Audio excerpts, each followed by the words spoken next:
ప్రస్తుతం రాష్ట్రపతి ఎన్నికలు వస్తున్నాయి. రాష్ట్రపతి ఎన్నికలు మరి తెలంగాణ రాష్ట్ర ఏర్పాటుకు నాంది కావాలని చెప్పేసి కోరుకున్నాం. ఎందుకంటే ఇప్పుడున్న పరిస్థితుల్లో ప్రణబ్ ముఖర్జీ కనుక రాష్ట్రపతి అయితే మరొక 5 సంవత్సరాలు మనం వెనక్కి వెళ్ళే పరిస్థితి ఉంటుంది. కాబట్టి మనం ఈ యొక్క రాష్ట్రపతి ఎన్నికను ఒక ఉద్యమ వేదికగా మార్చుకోవాలి. మరి దాని గురించే ఈ తెలంగాణ నెటిజన్స్ ఫోరం ఆధ్వర్యంలో ఈ యొక్క సెమినార్ని మనం కండక్ట్ చేయడం జరుగుతుంది. ముందుగా కొంత తెలంగాణ నెటిజన్స్ ఫోరం ఏ విధంగా ఆవిర్భవించింది అనేది ఒక రెండు మాటల్లో 2 నిమిషాలు నేను చెప్తాను. ఒక ఆలోచన ఒక విప్లవానికి నాంది పలుకుతుందనే దానికి నిదర్శనమే తెలంగాణ నెటిజన్స్ ఫోరం. ఎందుకంటే ఆన్లైన్లో విపరీతమైనటువంటి చర్చలు ఒకప్పుడు 2001 నుండి ఒకప్పుడు జరిగేవి. 2009లో ఆ చర్చలు విపరీతమైనటువంటి స్థాయిలోకి వెళ్ళినప్పుడు మరి అప్పుడు ఉన్నటువంటి సోషల్ నెట్వర్క్ సైట్ ఆర్కుల ఆధ్వర్యంలో అనేకమైనటువంటి హైదరాబాద్ కేంద్రంగా కొన్ని ర్యాలీలు ధర్నాలు జరగడం జరిగింది. కానీ అది అప్పటి వరకే పరిమితం అయిపోయింది. అదొక నిర్మాణాత్మకమైన దశకు చేరుకోలేదు. సకల జనుల సర్వే జరుగుతున్నప్పుడు ఆన్లైన్లో ఫేస్బుక్ ఒక విప్లవానికి నాంది పలికింది, తెలంగాణ విప్లవానికి నాంది పలికింది. అదే విపరీతమైనటువంటి చర్చలు జరుగుతున్న సమయంలో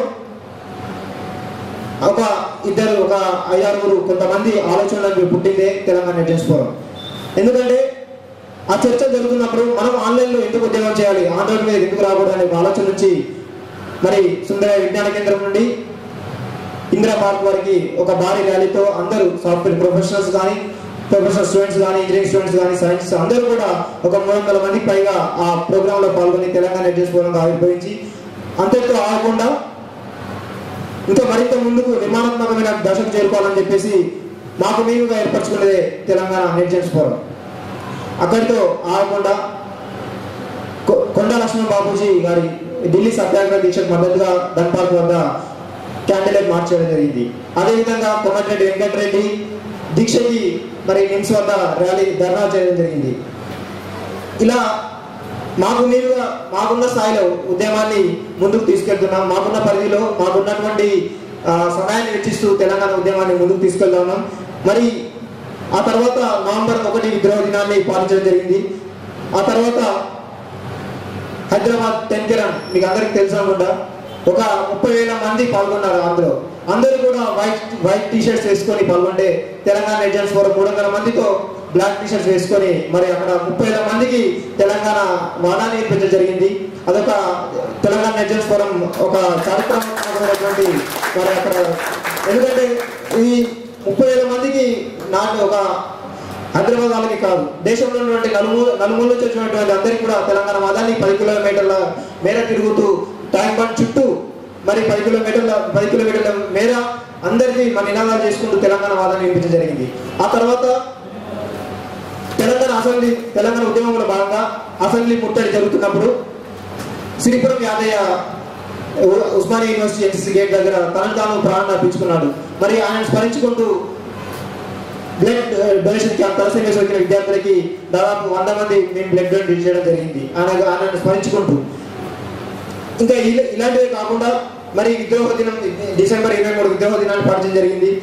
అదేవిధంగా మొన్న జరిగినటువంటి బై ఎలక్షన్స్ లో కొల్లాపూర్లో జూపల్లి కృష్ణారావుకు మద్దతుగా, నాగర్ కర్నూలులో నాగర్ జనార్దన్ రెడ్డికి మద్దతుగా ప్రచారం చేయడం జరిగింది.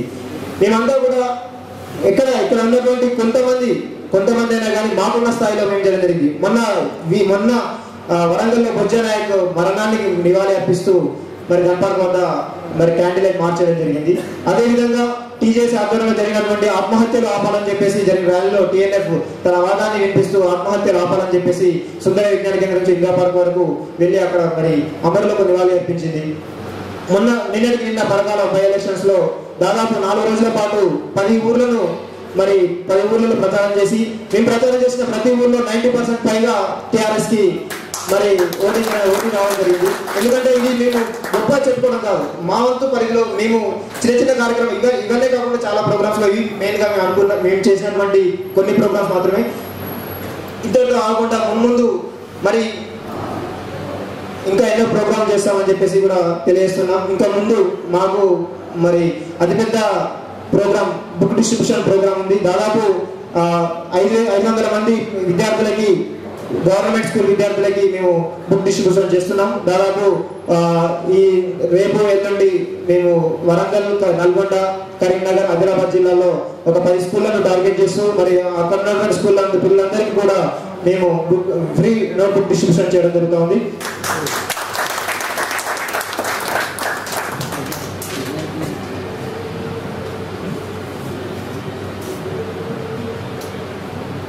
ఇంతకుముందు పరకాల బై ఎలక్షన్స్ లో 10 ఊళ్ళలో 90% పైగా మెజారిటీ రావడం జరిగిందని చెప్పినాం.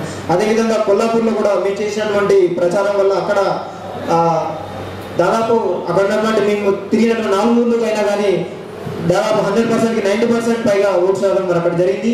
అక్కడ విజయానికి మేము కూడా ఒక కారణమని మేము గొప్పగా చెప్పుకుంటున్నాం.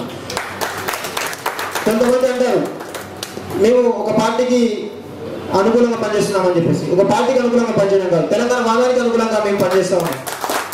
అది తెలంగాణ మనకు ఉన్నటువంటి తెలంగాణకు మద్దతుగా ఉన్నటువంటి తెలంగాణ కోసం ఏర్పడిన పార్టీ కాబట్టి మనం కంపల్సరీ కూడా ఆ పార్టీకి మద్దతు ఇవ్వాల్సిన అవసరం ఉంది. ఎందుకంటే తెలంగాణ కోసం ఏ ఒక్క పార్టీ కూడా చిత్తశుద్ధితో లేదు, తెలంగాణ కోసం పుట్టిన పార్టీ కూడా చిత్తశుద్ధిలో. కానీ ఆ పార్టీని మనకు తెలంగాణ ఉద్యమానికి అనుకూలంగా మార్చుకోవాల్సిన బాధ్యత మన సగటు ఉద్యమకారులపై ఉంటుంది. కాబట్టి మేము ఆ విధంగా ముందుకెళ్తా ఉన్నాం. మరి ముందుగా మన ప్రోగ్రామ్ విషయానికి వస్తే, మనం ఇప్పుడున్నటువంటి సెమినార్ ఏదైతే ఉందో, seminar on current political situation and future plans అని తెలంగాణ ఉన్నాయి. అంటే గత సంవత్సర కాలంగా మనం గత సంవత్సరం చూసినట్లయితే మిలియన్ మార్చ్, అదేవిధంగా మానుకోట ఘటన, అదేవిధంగా సకల జనుల సమ్మె, సహాయ నిరాకరణ కార్యక్రమాలు ఉధృతంగా ఒక సంవత్సర కాలం పాటు ఉద్యమాన్ని జేఏసీ ఆధ్వర్యంలో, తెలంగాణ జేఏసీ ఆధ్వర్యంలో ఉధృతంగా సాగింది. మరి సంవత్సర కాలంగా మనం మిలియన్ మార్చ్ని, ఆ మిలియన్ మార్చ్ స్ఫూర్తిగా సభలు జరుపుకుంటాం. మానుకోట ఘటన స్ఫూర్తిగా సభలు ర్యాలీ చేసుకుంటున్నాం. మరి రేపు మనం సకల జనుల సమ్మెను కూడా అదే స్ఫూర్తిని చాటుదామా, లేకపోతే ఆ యొక్క సకల జనుల సమ్మెని మళ్ళీ కొనసాగిద్దామా, మళ్ళీ ఒకసారి స్టార్ట్ చేద్దామా అనేది ఒక సందేహంతోనే మేము ఈ సెమినార్ కండక్ట్ చేయడం జరిగింది. ఎందుకంటే ఇప్పటి వరకు కూడా సంవత్సరం దాటుతా ఉంది, ఉద్యమంలో స్తబ్దత మాత్రం అలానే కొనసాగుతూ ఉంది. ఈ స్తబ్దతని ఏ విధంగా తీసేయాలి, స్తబ్దతను తీసివేస్తూ మన ముందున్నటువంటి కర్తవ్యాన్ని గుర్తు చేసుకుంటూ మనం తెలంగాణ ఉద్యమానికి ఏ విధంగా తోడ్పడాలి, తెలంగాణ ఉద్యమాన్ని ఏ విధంగా మరొకసారి 2009-2010 సంవత్సరంలో ఏ విధంగా అయితే మరి ఉవ్వెత్తున లేచిందో ఆ విధంగా ఉద్యమానికి కార్యాచరణ ఎందుకు తీసుకోకూడదనే ఒక విమర్శలు చేస్తూ, ఒక ప్రశ్నను రేకెత్తిస్తూ మరి ఇక్కడ ఉన్నటువంటి ప్రకాష్ గారు, అదేవిధంగా మరికొద్ది సేపట్లో కోదండరామ్ సార్ కూడా జాయిన్ అవుతారు. మరి ఇక్కడ ఉన్నటువంటి కొంతమంది మిత్రులు, ఎందుకంటే మేము ఈ సెమినార్ కండక్ట్ చేయడానికి ముఖ్య కారణం ఏంటంటే ఉద్యమం నడుస్తూ ఉంది. ఉద్యమంతో పాటు ఉద్యమ భావజాలం కూడా సమాంతరంగా నడిచినప్పుడే మనం ఉద్యమ ఫలాలని తొందరగా చేరుకోవచ్చు అనేది మరి టీఎన్ఎఫ్ గాఢంగా విశ్వసిస్తూ ఉంది. అందుకే మేము ఉద్యమం చేస్తూ ఉన్నాం. ఉద్యమంలో ఉన్నటువంటి భావజాలాన్ని, ఉద్యమంలో రేకెత్తున్నటువంటి కొన్ని ప్రశ్నలు, అపోహలను తొలగించుకోవడానికి ఈ యొక్క సెమినార్ కండక్ట్ చేయడం జరుగుతూ ఉంది. అదేవిధంగా ఇప్పుడున్నటువంటి మనం చూసినట్లయితే రాజకీయాలు తెలంగాణ ఉద్యమాన్ని ప్రభావితం చేస్తున్న విషయం అందరికీ తెలుసు. December 9th ప్రకటన ఏ విధంగా వచ్చింది? December 9th ప్రకటన ఉద్యమాల ద్వారా వచ్చిందా, లేకపోతే రాజకీయ పార్టీలు చేసినటువంటి ప్రక్రియ వల్ల వచ్చిందా అనేది కూడా మనం ఒకసారి ఆలోచించుకోవాలి. December 9th ప్రకటన తెలంగాణలో ఉన్నటువంటి 4 కోట్ల మంది కదిలితేనే ఆ ఒక ప్రకటన వచ్చింది. రాజకీయ పార్టీలు కదిలితే రాలేదు, ఏ ఒక్క రాజకీయ నాయకుడు చేస్తే రాలేదు. అది 4 కోట్ల మంది ప్రజలు మరి రోడ్ల మీదకి వచ్చి తమ నిరసనలు, ర్యాలీలు, ధర్నాల ద్వారా తెలియజేస్తూనే ఆ ఒక ప్రకటన వచ్చిందని చెప్పేసి అందరికీ తెలిసిందే. మరి ఆ ప్రకటనకి మనం ఎందుకు